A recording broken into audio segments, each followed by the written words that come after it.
Word of God today 3 മണിക്കൂർ.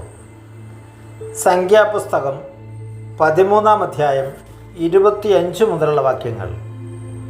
40 ദിവസത്തെ രഹസ്യ നിരീക്ഷണത്തിനു ശേഷം അവർ മടങ്ങി. അവർ പാരാൻ മരുഭൂമിയിലുള്ള കർദോഷിൽ വന്നു മോശയെയും അഹ്റോനെയും ഇസ്രായേൽ ജനം മുഴുവനെയും വിവരം അറിയിച്ചു. ആ ദേശത്തെ പഴങ്ങൾ കാണിക്കുകയും ചെയ്തു. അവർ അവരോട് പറഞ്ഞു, നീ പറഞ്ഞയച്ച ദേശത്ത് ഞങ്ങൾ ചെന്നു. പാലും തേനും ഒഴുകുന്നതാണ് അതാ അവിടുത്തെ പഴങ്ങൾ. എന്നാൽ അവിടുത്തെ ജനങ്ങൾ മല്ലന്മാരാണ്. പട്ടണങ്ങൾ വളരെ വിശാലവും കോട്ടകളാൽ ചുറ്റപ്പെട്ടതുമാണ്. മാത്രമല്ല, അനാക്കിൻ്റെ വർഗ്ഗക്കാരെയും ഞങ്ങൾ അവിടെ കണ്ടു. അമേലിയക്കാർ നെഗേബിലും ഹിത്യരും ജബൂസ്യരും അമോന്യരും പർവ്വതങ്ങളിലും കാനാന്യർ കടൽ തീരത്തും യോർദാൻ തീരത്തും വസിക്കുന്നു.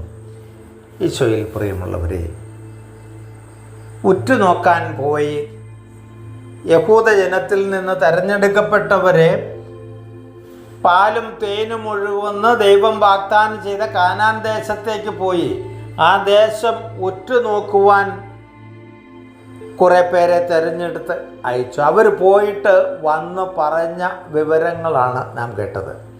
അവിടെ തീർച്ചയായിട്ടും അവരവിടെ വസിക്കുന്നതും അവരവതരിപ്പിച്ചതുമൊക്കെ ഭീതി നിറഞ്ഞ വിധത്തിലുള്ള ഒരു അവതരണമാണ്.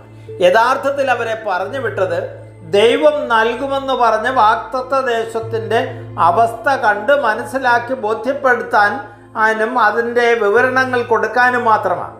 എന്നാൽ അവർ തിരിച്ചു വന്നപ്പം അവരവിടെ കണ്ടതെല്ലാം വെച്ച് അവരുടെ ഒരു വിലയിരുത്തൽ അവരവിടെ അവതരിപ്പിക്കുകയാണ്.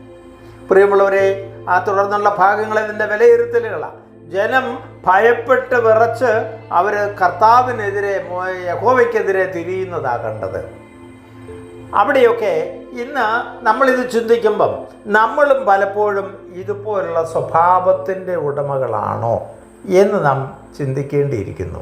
ഒരു കാര്യം നമ്മളെ പറഞ്ഞു വിട്ടു കഴിഞ്ഞാൽ അത് അവതരിപ്പിക്കുന്നതോടൊപ്പം അതിൻ്റെ റിസൾട്ടും അവതരിപ്പിക്കുവാൻ നമ്മൾ തയ്യാറാവുകയാണ്. അതായത് ദൈവം ചെയ്യേണ്ട ജോലി ഏറ്റെടുത്ത് ചെയ്യാനാണ് നമുക്കിഷ്ടം. അതിൻ്റെ റിസൾട്ട് എങ്ങനെയാകണമെന്നൊക്കെ തീരുമാനിച്ച ദൈവം നമ്മുടെ കൂടെയുണ്ട്.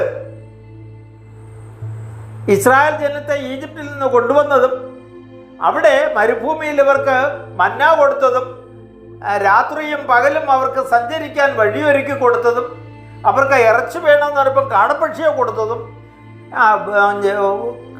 ചെങ്കടൽ കടത്തിക്കൊണ്ട് വന്നതും എല്ലാം മറന്നിട്ട് അവർ ആ ദേശത്തുറ്റു നിൽക്കാൻ പോയിട്ട് വന്നിട്ട് അവരുടെ വിവരണം കേട്ട് തളർന്ന താടടിയാകുന്ന ജനത്തെ നമുക്കിവിടെ കാണാം.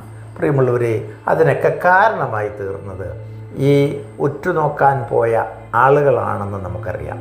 അവർ പറഞ്ഞു വിട്ട ജോലിക്കപ്പുറം അവർ പ്രവർത്തിക്കാനും അവരുടെ നിരൂപണങ്ങൾ അവർ അവതരിപ്പിക്കാനും തുടങ്ങിയതിൻ്റെ അനർത്ഥം അവരെ വേട്ടയാടുന്നുണ്ട്.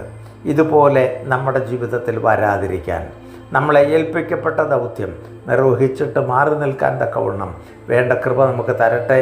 നമ്മുടെ സമൂഹത്തിൽ അസ്വസ്ഥതകൾ പടർത്തുന്ന ഒരു കാര്യത്തിലും പോകാതെ ദൈവത്തിൽ ആശ്രയിക്കുവാൻ നമുക്ക് സാധിക്കട്ടെ. ഇത് നമ്മുടെ സമൂഹത്തിലും നമ്മുടെ കുടുംബത്തിലും നമ്മൾ വസിക്കുന്ന ഇടങ്ങളിലുമൊക്കെ പ്രാവർത്തികമാക്കാനുള്ള കൃപ ദൈവം നമുക്ക് തരട്ടെ. പിതാവിൻ്റെയും പുത്രൻ്റെയും പരിശുദ്ധാത്മാവിൻ്റെയും നാമത്തിൽ ആമേൻ.